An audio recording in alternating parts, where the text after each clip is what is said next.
Where's human resources at? Don't look away. Fire my wife. Don't look away. Your inclination is going to be to look away, but don't.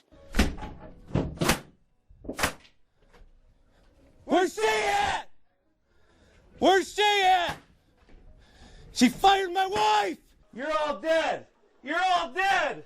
Where you at, Shay? It is the unfortunate reality in our nation. We can hope it won't happen to us. But if we find ourselves in the middle of a killer's rampage, seconds, courage, and knowledge is our best shot. Don't look away.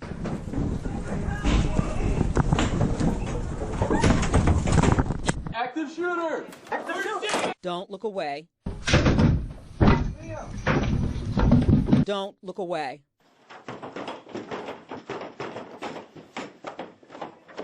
Let me in! Let me in! By engaging and learning, you create your best shot against someone trying to shoot you in an active shooting situation. Allied Defense is fighting that fight. Training by working police officers. Numerous times a week, they go across the nation at the courageous invitation of those organizations and schools to teach workers and students how to fight back.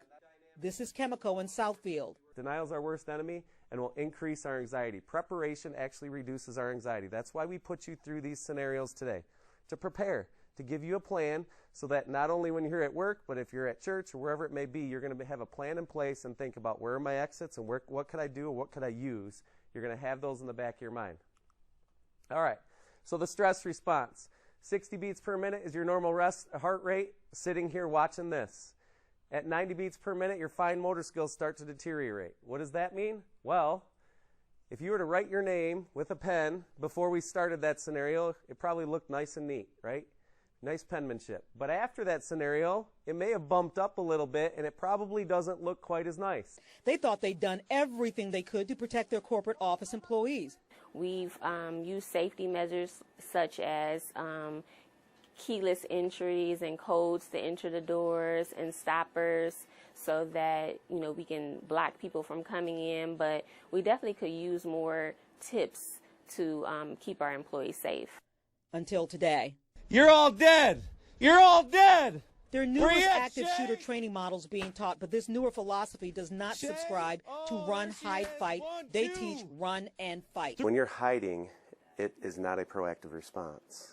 It is a hiding behind a door and hoping your barricade doesn't fail. For instance, if you've got a mad person with a gun, you could be Usain Bolt, and you can't outrun that bullet. So you don't want to get shot in the back. It seems like you would want to hunker down. And that's not a bad option. You can hunker down behind a barricaded door, but you don't want to, you have to have a barricade in between you and the suspect. And then you need a plan B. And then you need a plan B, and you have to be thinking proactively behind that closed door. So what are you doing? Are you reinforcing that door so they can't get through it? Are you thinking about an escape option? What are you doing? Because if you're just hiding behind that closed door, if it fails, you have to be ready. They're not saying don't hide. They're saying if you have to, it's just not enough. You have to be prepared to fight too.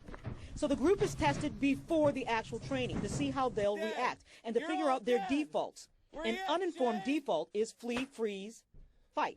Shay? Oh, there she is. 1, 2, 3, 4, 5. Jennifer has actually been in an active shooter scenario many years ago. I witnessed a brutality in the past of someone getting beaten by the police and killed. Then I witnessed someone else getting shot.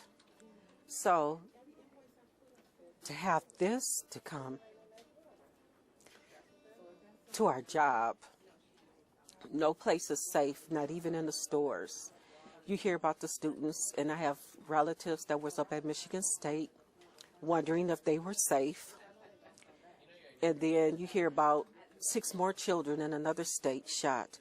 So then coming into the work atmosphere, you wonder, are you safe? Oni just realized her cubicle is a fishbowl. The only option that I really have is the fact that I have a cell phone and a desk that's here. But as far as getting that door, if the person was to come into that front door right there, it's really not too much that I can do quickly outside of go under the desk, make a phone call to alert someone, because these aren't easy windows where you can just, hey, let me break a window. It's not that simple. Where's she at? She fired my wife! Lieutenant John Schwartz and Sergeant Scott Thiede fire off blanks, yell, and scream. They create real-life chaos. One brave employee stops the scenario by grabbing the gunman. But people ostensibly would have been shot because they hid in plain sight and froze. It's natural.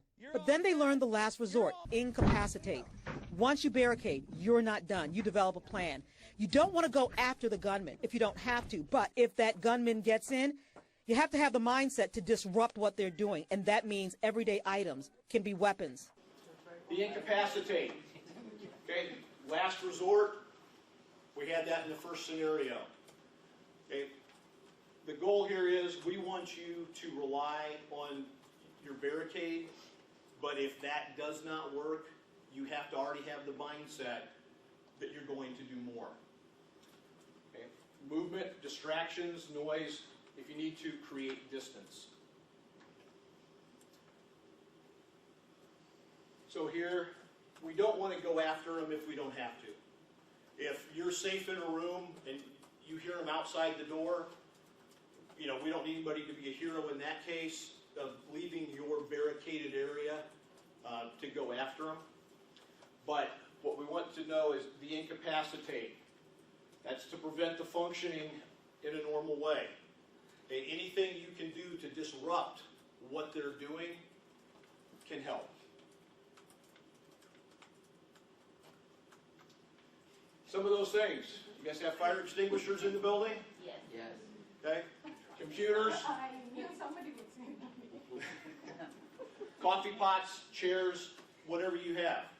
Those fire extinguishers are a great weapon. I mean, you can spray it in the face first and blind them. It's powder, right? And then you can crack them over the head with it if you got it. But Coffee pots, fire extinguishers. Fire extinguishers, they can blind and debilitate an assailant. A coffee pot thrown can distract. Coffee's in it? Great. Throw it at them. A stapler. But it's the winning mindset. Commit. Don't quit. Know your escape route before you walk into a space. Notice your potential weapons before you sit down. Where's she at? By the time this group is given their live scenarios and real-life situations caught on tape. This Parkland, Florida, the school shooting there. Again, don't sit under the desks. This is a picture that one student took of another in that situation. And speaking about the alarms, one of the side notes here, Parkland was a 3-story high school. The shooter started out on the 2nd floor. The alarms went off. Kids from the 3rd floor went all the way down and out, and unfortunately there were a lot of failures there, but one of the security officers was like, no, we're in code, I think they had code black, which again, we don't want codes. But he's like, we're in code black, go back in the building. Yeah. So keep that in mind. Okay, this is what I was talking about. This exterior door right here. It's an outward opening door. It's got that actuator.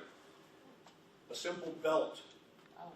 Okay, we noticed in particular offices that we're utilizing today don't have actuators, but many in this building do. So you can put a belt up around it, pull it tight. That will limit how much that door can be opened. This was a training of law enforcement officers at a conference a few years ago. They have something up around the actuator, put a table up because of the window to help block that. The one issue here is standing right in front of the door. Okay? That's one thing you got to be aware of. Because if there is somebody on the outside with a gun and they try to force their way, okay, they may put rounds through the door. Okay? So we've seen some, things where people may lay down on the floor, so at least you're not where they would suspect you to be, those kinds of things. This is something that we developed very simple. There's other types on the market, but a simple 2x4. We brought some for you guys to utilize coming up here. Wedge that up under the door. They work real well with carpet, and it will keep that door from being able to be open. This was one drill that we did in a school. The teacher took a chair, okay, put that down in behind the door handle, and that door could not be opened. Something as simple as a chair. Extension cords, if you can get those under the door, pull those back tight. Also, you can wrap those around the handle and pull to keep that door closed. And, of course, that hands-on, realistic, stressful training. Those scenarios change. Let me in. She fired my wife. I'm the last one she's going to hear from.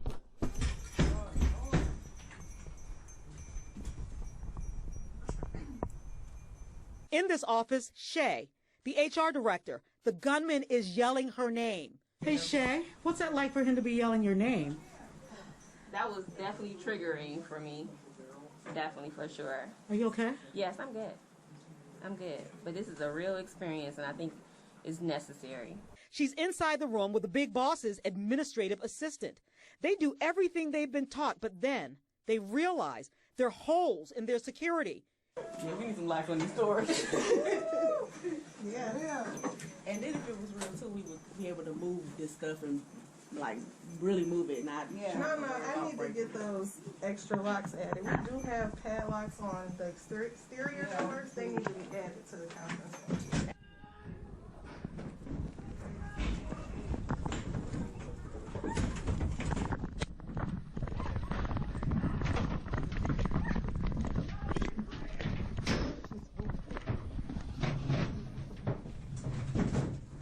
In another conference room, 2 employees barricade and then look for weapons. It's intense. Even though they know it's a scenario, they're shaking. This feels real.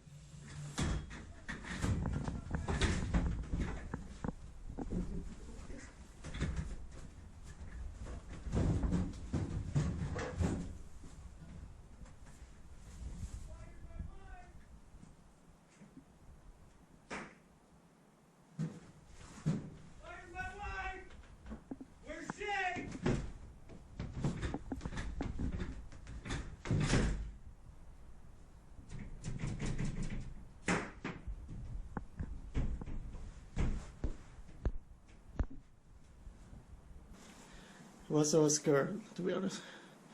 We need to be careful and be prepared for that one. But they've learned. Was it terrifying? It was. What was terrifying about it? Just knowing that an active shooter is in the building and you just have to go with your first mind. But don't be still. You have to do something. I enjoyed the fact that it was hands-on, and what we assume that we're going to do when you're placed in that situation is totally the opposite, because we can plan and prepare and say, okay, we're going to do this if this happens.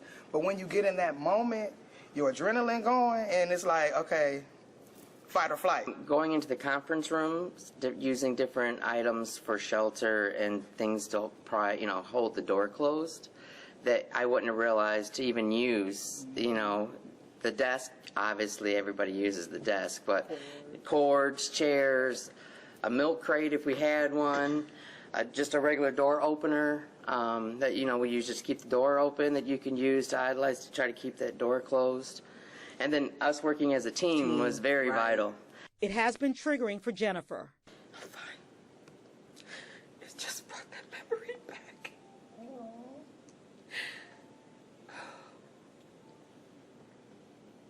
Was this good training for you? It Are you was traumatized? Did we a little. traumatize you? Oh, I'm sorry. I think the training was very, You okay? Education. You okay? I'm fine. It's I've just had to learn to push through the fear and to stay calm. But she's glad she learned this way, because this wasn't what happened when lightning struck 10 years ago. So I stay prepared. I stay prepared. Did this help you even more? It did, and it brought back memories. And it also helped me to realize 5-10 years ago is totally different than today. And unfortunately, it's not just in schools, is not just the post office that we used to hear about all the time. It's everywhere. It's everywhere. It's in the grocery store. It's at the malls. It's, I was sharing with someone a few years ago, my family with the church was at the Night of Museums. 2 rival gangs shooting at each other. We're coming out the museum. What were we going to do? We had 60, 80 children and 15 chaperones and they were fireworks, and I'm like, no, that's gunfire. Everybody run away. And so we had to look for those children. So in that instant, you're not only thinking about your life, you're thinking about the people that's around you. With the Allied Defense Method, you A, announce, get the word out, there's danger. L, you lock down, get to a safe place or get the hell out, or be prepared to fight. The other L, give live updates if possible with cell phones, calling 911. And then I means incapacitate. Fire extinguishers, laptops, staplers, whatever you have at your fingertips can become a distraction or a weapon. And E means escape. And then there's D, take decisive action. It was really intense, however, very much needed. We've seen so many things in the office that we need to do, scenarios that we didn't think about.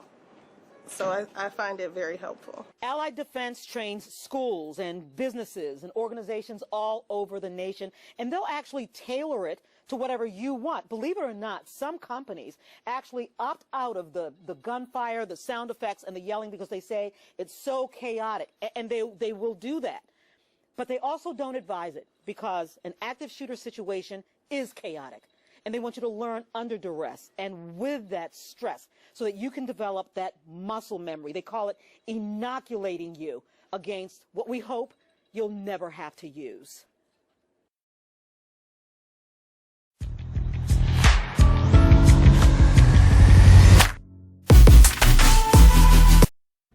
When a man with a gun began terrorizing that campus in East Lansing early last week, this was the alert sent out by MSU police. It included words like run, hide, fight, which many of us have come to know through active shooter training.